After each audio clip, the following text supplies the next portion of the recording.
The One Piece anime has just revealed a gigantic piece of information. The Gear 5 form is not Nika's final form. He still has another one, an original form of the Sun God. So if you want to know all about this and much more, stay with me, because that's exactly what I'm going to show you now. When Luffy awakened his fruit and reached the form of the Sun God Nika, that was the peak of his power. Just by playing around, he was able to defeat Kaido, one of the most dangerous pirates in all of One Piece, with Luffy creating a punch so huge it was the size of an island. And this insane power always seemed to be Luffy's ultimate strength. After all, he was already at his peak, but the truth is he wasn't. The One Piece anime itself revealed that there's still a final form of Nika, a power Luffy hasn't reached yet. In episode 1145 of the anime, Toei Animation added a line of dialogue that doesn't exist in the manga, and this line completely changes our perception of Nika. The Gorosei Warcury looks directly at Luffy and says that he will stop him from reaching his original form. Exactly his original form. And let's dive into that for a second. In the manga, this scene plays out very differently. Warcury simply attacks Luffy, and the giants Dory and Broggy block the strike. There's no such line of dialogue, but the anime specifically chose to add it. And Toei doesn't usually add things like that without a reason, especially when it involves the Gorosei and the mythology behind Nika. This raises a massive question. What if Gear 5 isn't Luffy's final form? What if there's something beyond that, or better yet, something before it that's even more powerful? The true original form of Nika that Luffy hasn't yet fully awakened. The choice of words from Warcury is extremely intentional. He doesn't talk about preventing a new transformation or a next level. He specifically mentions the original form. This implies that there's a true, primordial version of Nika, one that Luffy has not yet reached. And think about it. The Gorosei are practically immortal and have existed for centuries. They most likely knew the original Joy Boy 800 years ago. So when Warcury says that, he isn't speculating, he knows exactly what he's talking about, because he's seen that form before. Another thing that stands out is that the Gorosei never refer to humans by their real names. They usually call humans insects, pests, or insignificant creatures. But with Luffy, they use his full name, Monkey D. Luffy. That's not by accident. They recognize that there's something fundamentally different about him. Something that goes beyond being just another pirate with a powerful fruit. It's almost as if they acknowledge that Luffy is the literal reincarnation of Nika, not just someone who inherited his powers. Now, let's connect all of this with something we've already seen in Gear 5. When Luffy first awakens in Wano, his form is iconic white hair that looks like it's on fire, a completely white body, and that absolute freedom to shape reality around him. But there's one detail that many people didn't notice properly. The silhouette of Nika that appears when people talk about him, or when the giants mention Nika, shows a different figure, a wilder, more primal silhouette, with features that resemble a primordial ape rather than a normal human. And that brings us to the core of all this. Zoan-type fruits have three basic forms: the human form, the hybrid form, and the full animal form. We've seen this with literally every Zoan user in the story. Even Chopper, who has one of the most basic Zoan fruits, the Hito Hito no Mi, developed 7 different forms using rumble balls, and after training, he was able to access most of these forms without the pills. Kaido had 2 hybrid forms, and Rob Lucci also showed variations of his hybrid form, alternating between a bulkier and a more agile version. So why would Luffy be limited to just one single transformation? The Hito Hito no Mi model Nika is a mythical Zoan, probably the most special of all the Zoan fruits that exist. If even ordinary Zoan fruits can have multiple forms, imagine the potential of a legendary fruit that was hidden by the world government for 800 years. The Gear 5 that we know might very well be just the hybrid form of Nika, not the complete one. And here's where things get really interesting. Throughout the entire story of One Piece, there's been a deep and deliberate connection between Luffy and monkeys, and it's not subtle at all. In fact, it's quite obvious. Luffy's full name is Monkey D. Luffy. His family name literally means monkey.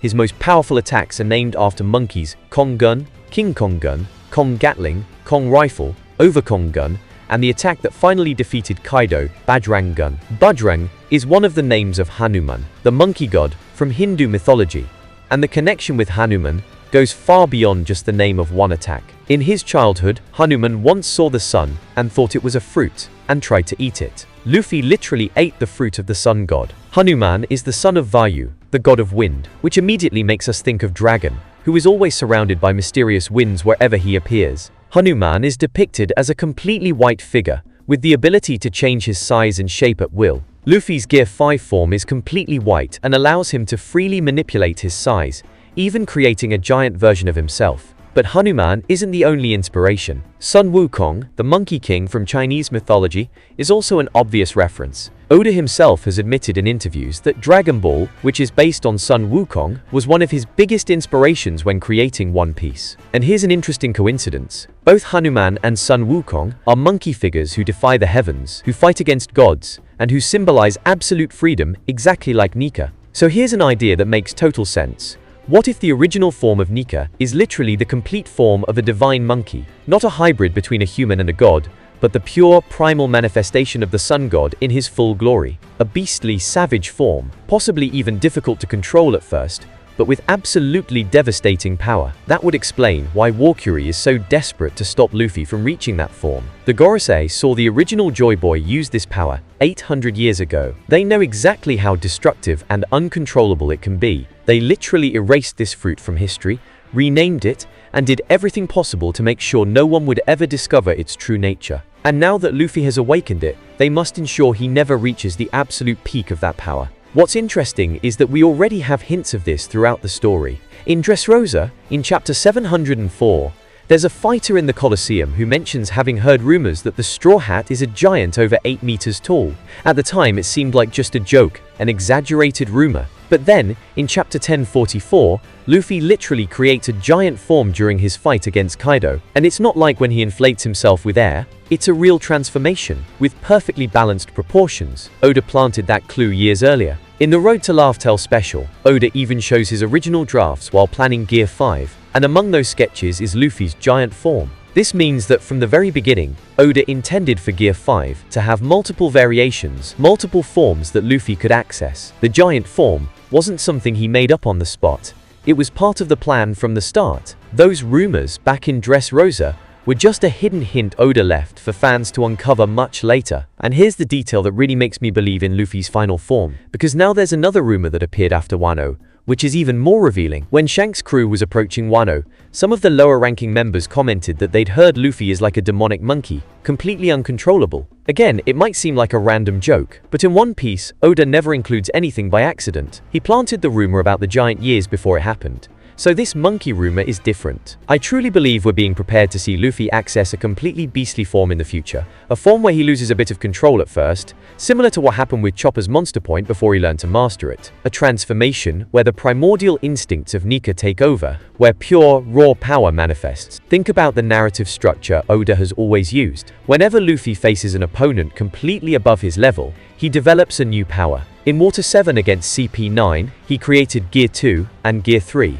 In Thriller Bark, he needed Nightmare Luffy. In Dressrosa, Gear 4 was born. And in Wano, he literally died and awakened his fruit, gaining Gear 5. That's the pattern. Luffy always evolves when necessary. And now he's in Elbaf, the homeland where the cult of Nika originated. The giants there know the ancient stories about the sun god, stories the rest of the world has long forgotten. Dory and Brogy have already recognized Luffy as Nika in Egghead, and it's extremely likely that the giants of Elbaf know about Nika's true capabilities, the forms he can take, and the real power that lies dormant inside Luffy. Visually, it would probably be a perfect blend between the Gear 5 we know, and more monkey-like features. Perhaps he becomes larger, more muscular, with sharper fangs and a more primal posture. His fiery hair could grow wilder and more chaotic. And most importantly, his power would be absolutely immense. We've already seen what Gear 5 can do, bending reality itself like a cartoon. Now imagine that amplified with no limits, combined with the brute force of a complete beast form. There's even a possibility that this form could initially go out of control, and there's perfect symbolism in that. Luffy has always represented ultimate freedom, but freedom without control is just chaos. His journey would then be about learning to channel this primal, ancient force, mastering it while maintaining his humanity and willpower. That would mark the final evolution of his character, the moment he truly becomes worthy of being the next Pirate King, not just because of his strength, but because of his complete mastery over himself. The timing also makes perfect sense narratively. We're entering the final saga of One Piece. Soon, Luffy will face the Gorosei again and eventually Emu, who is already in Elbaf. He'll uncover the truth about the Void Century and about Joy Boy. For these upcoming challenges, the Gear 5 as we know it probably won't be enough. In Egghead, even with Gear 5, Luffy couldn't do absolutely anything against the Gorosei. They are immortal, possess absurdly powerful abilities, and know all of Nika's weaknesses because they fought against Joy Boy in the past. So Luffy clearly needs something beyond that. And perhaps the most exciting part of all this is realizing that Oda has been planting these seeds since the very first chapter. The name Monkey D. Luffy, the monkey-themed attacks, the connections to monkey gods from different mythologies around the world, and the very nature of his fruit being a Zoan instead of a paramecia. Everything was always there, quietly waiting for the right moment to be revealed. That's the genius of Eiichiro Oda as a storyteller. So I truly and completely believe that we're going to see a new form of Luffy in the future. Maybe he'll call it Gear 6, or maybe it will simply be an advanced variation of Gear 5, just like Boundman, Tankman, and Snakeman were for Gear 4. But the name doesn't matter. What matters is that the potential is there, and the evidence is scattered all throughout the story. And now, with this additional line from the anime, confirming that there exists an original form that Warcury is determined to stop at all costs, it becomes impossible to ignore. The Monkey Form of Nika is coming, and when it does, Luffy will ascend to an entirely new level. And well, I found this new line of dialogue the anime added to be incredibly interesting,